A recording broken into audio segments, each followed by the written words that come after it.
సంస్కరణలు తీసుకువస్తున్న తమ ప్రభుత్వానికి ప్రతిపక్షాలు సహకరించాలని కోరారు. తమ కుటుంబ ఆస్తుల వివాదంపై ఏపీ కాంగ్రెస్ అధ్యక్షురాలు వైఎస్ షర్మిల తీవ్ర స్థాయిలో స్పందించారు. తన సోదరుడు ముఖ్యమంత్రి వైఎస్ జగన్మోహన్ రెడ్డిపై సంచలన ఆరోపణలు చేశారు.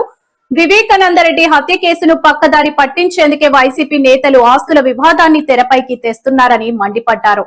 తన తల్లి వైఎస్ విజయమ్మ విడుదల చేసిన లేఖలోని ప్రతి అక్షరం నిజమని, దమ్ముంటే ఆ లేఖపై జగన్ నేరుగా మాట్లాడాలని సవాల్ విసిరారు.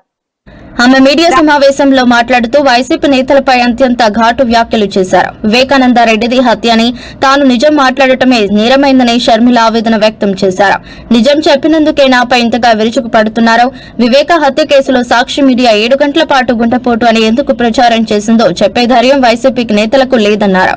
దానికి సమాధానం చెప్పాల్సింది అవినాష్ రెడ్డి, సాక్షిని నడుపుతున్న భారతిరెడ్డి. ఆ విషయంపై మాట్లాడలేక ఆస్తులంటూ కొత్త వివాదాన్ని సృష్టిస్తున్నారని షర్మిల విమర్శించారు. తన తల్లి విజయమ్మ విడుదల చేసిన లేఖపై వైసీపీ సైతాన్ సైన్యం చేస్తున్న దుష్ప్రచారాన్ని షర్మిల తిప్పికొట్టారు.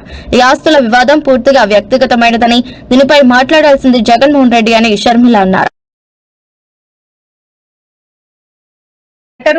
నిజం కాదని, విజయమ్మ గారు అసలు సంతకం పెట్టలేదని, లేక ఒత్తిడి మీద నేను పెట్టించానని మళ్లీ వైసీపీ సైతాన్ సైన్యం ప్రచారం చేస్తుందని విన్నాం. అసలు నిజంగానే విజయమ్మ గారు సంతకం పెట్టకపోతే విజయమ్మ గారు బయటకు వచ్చి సంతకం నాది కాదు అని విజయమ్మ మీడియాకు చెప్పే అవకాశం లేదా? విజయమ్మకి చెప్పలేరా?